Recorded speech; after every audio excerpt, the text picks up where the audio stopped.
নমস্কাৰ বন্ধু বান্ধৱীসকল, পুনৰবাৰ আপোনালোক সকলোকে স্বাগতম জনাইছোঁ আমাৰ এই সৰু জিকে চেনেলটিলৈ। আজি আমি আপোনালোকৰ বাবে কেইটামান অতি গুৰুত্বপূৰ্ণ প্ৰশ্ন উত্তৰ লৈ আহিছোঁ। ভিডিঅ'টো চাই ভাল লাগিলে লাইক এটা কৰি চেনেলটো প্লিজ ছাবস্ক্ৰাইব কৰি ৰাখিব। আজি আমাৰ প্ৰথম প্ৰশ্নটো হৈছে, দাণ্ডি যাত্ৰাত অংশ লোৱা অসমৰ ব্যক্তিগৰাকীৰ নাম কি?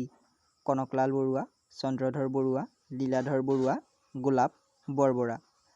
এই প্ৰশ্নটোৰ শুদ্ধ উত্তৰটি হৈছে লীলাধৰ বৰুৱা। দাণ্ডি যাত্ৰাত অংশ লোৱা অসমৰ ব্যক্তিগৰাকীৰ নাম হৈছে লীলাধৰ বৰুৱা। পিছৰ প্ৰশ্ন, অসমত চৰকাৰ কৰা জনতা দলৰ প্ৰথমগৰাকী মুখ্যমন্ত্ৰীৰ নাম কি?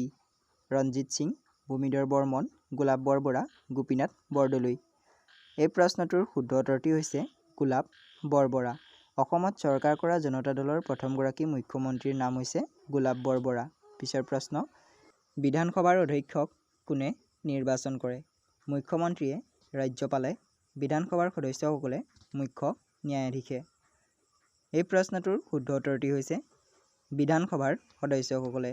বিধানসভাৰ অধ্যক্ষক নিৰ্বাচন কৰে বিধানসভাৰ সদস্যসকলে। পিছৰ প্ৰশ্ন, অসমত প্ৰথমবাৰৰ বাবে কেতিয়া ৰাষ্ট্ৰপতি শাসন বলৱৎ কৰা হৈছিল?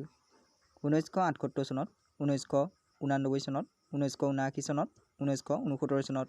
এই প্ৰশ্নটোৰ শুদ্ধ উত্তৰটি হৈছে 1979 চনত। অসমত প্ৰথমবাৰৰ বাবে ৰাষ্ট্ৰপতি শাসন বলৱৎ কৰা হৈছিল 1979 চনত। পিছৰ প্ৰশ্ন, অসমৰ প্ৰথমগৰাকী জাতীয় কংগ্ৰেছৰ সভাপতি কোন আছিল?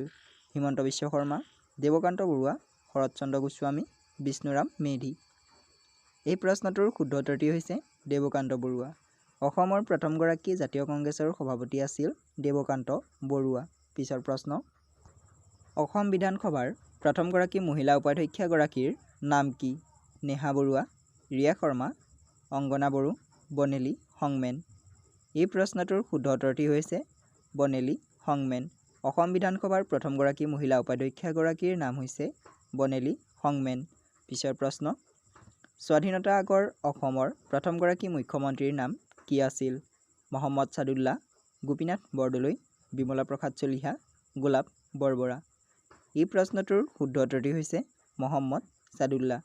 স্বাধীনতাৰ আগৰ অসমৰ প্ৰথমগৰাকী মুখ্যমন্ত্ৰীৰ নাম আছিল মহম্মদ ছাদুল্লা। পিছৰ প্ৰশ্ন, অসমৰ স্বীকৃতিপ্ৰাপ্ত প্ৰথমটো আঞ্চলিক দলৰ নাম কি? অসম জাতীয় পৰিষদ, জাতীয় কংগ্ৰেছ, ৰাইজৰ দল, অসম গণ পৰিষদ। এই প্ৰশ্নটোৰ শুদ্ধ উত্তৰটি হৈছে অসম গণ পৰিষদ। অসমৰ স্বীকৃতিপ্ৰাপ্ত প্ৰথমটো আঞ্চলিক দলৰ নাম হৈছে অসম গণ পৰিষদ। পিছৰ প্ৰশ্ন, পৌৰ নিগমৰ প্ৰধানজনক কি বুলি কোৱা হয়? বিধায়ক, উপায়ুক্ত, ন্যায়াধীশ, মেয়ৰ।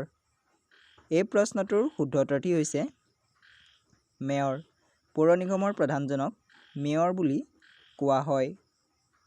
আমাৰ পিছৰ প্ৰশ্নটো হৈছে, ৰাজ্যপাল হ'বলৈ নিম্নতম বয়স কিমান হোৱাটো বাঞ্ছনীয়? 35 বছৰ, 30 বছৰ, 25 বছৰ, 40 বছৰ।